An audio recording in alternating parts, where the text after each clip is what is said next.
वैदिक साधना अध्यात्म केंद्र में मैं प्रदीप मेहता आप सभी का हार्दिक स्वागत करता हूँ।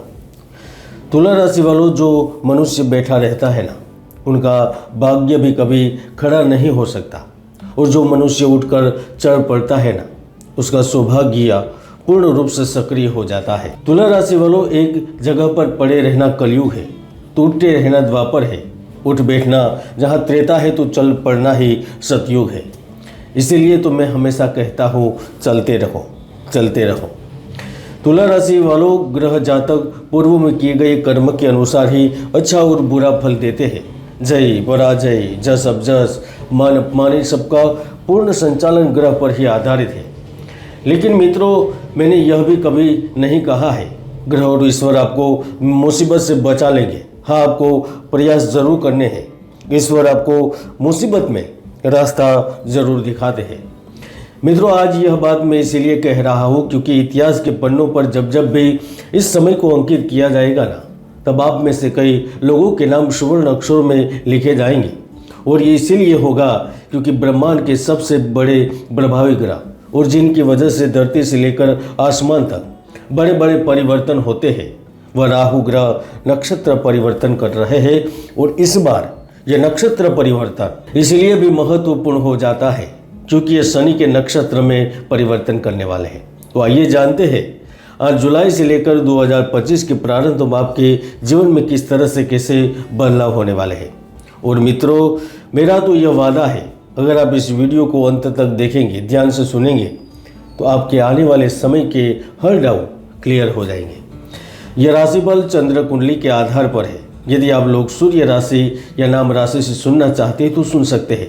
तो चलिए शुरू करते हैं। राहु का नक्षत्र परिवर्तन का प्रभाव तुला राशि के लोगों के लिए कैसा रहने वाला है।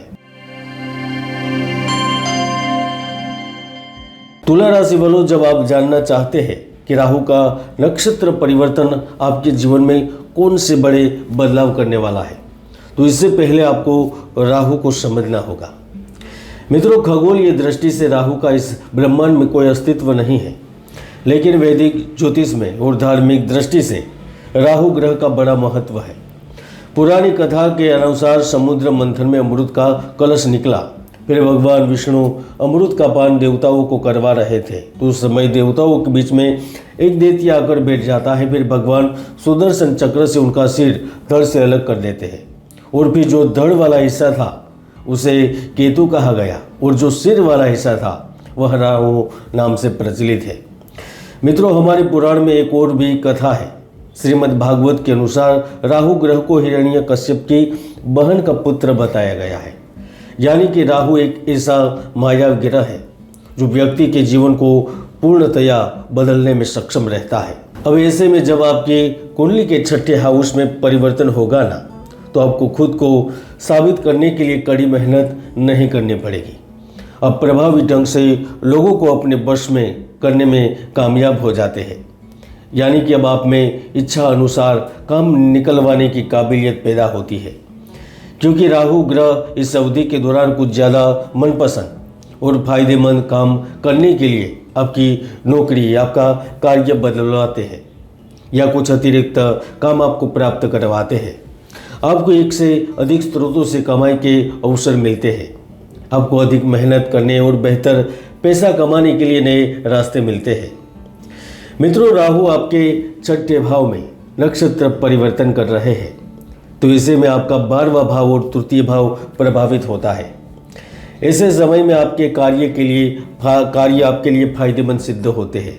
यह समय में निर्माण कार्य से जुड़े श्रमिकों को, बिल्डरों को, दलालों को ढेर सारा लाभ मिलता है। अगर आपकी भूमि में निवेश करने की योजना होती है तो साकार होती है। ऐसे समय में आपको अपनी टीम और प्रबंधन से भी पूरा सपोर्ट प्राप्त होता है। अगर आप किसी बहुराष्ट्रीय कंपनियों में या फिर ग्लोबल कंपनियों में कार्य कर रहे होते हैं, तो आपको अचानक से ऊपर उठने के अवसर मिल जाते हैं। खास तौर पर जो लोग आयात निर्यात के क्षेत्र से संबंध रखते हैं या फिर विदेशी बाजार से जुड़ा व्यापार कार्य करते हैं, तो समझ लीजिए कि राहु इस वक्त आपको दिन में भी तारे दिखा सकता है, क्योंकि 12वां भाव विदेश का है, व्यय का है। तो वो प्रोफेशनल लाइफ से लेकर व्यापारिक क्षेत्र में बड़ी उपलब्धियां हासिल करवाते हैं। ऐसे में आपको किसी दूर जगह पर यात्रा करने का अवसर भी मिल जाता है, चाहे वह यात्रा अन्य राज्य की हो या फिर शहर की हो या फिर देश विदेश की हो। परिवर्तन के चलते आपको दूर जगह पर यात्रा करने का अवसर अवश्य मिलता है। मित्रों, राहु एक ऐसा विस्मयी ग्रह है जिसे समझना बहुत मुश्किल है, और यह मैं नहीं कह रहा।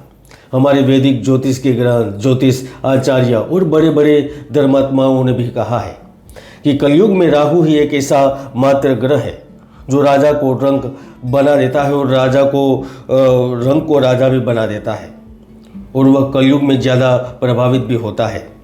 ऐसे में जब राहु नक्षत्र परिवर्तन करेंगे ना, तो वो आपको ऐसे ऐसे रंग दिखाएंगे जिसकी आप जीवन में कल्पना भी नहीं कर सकते।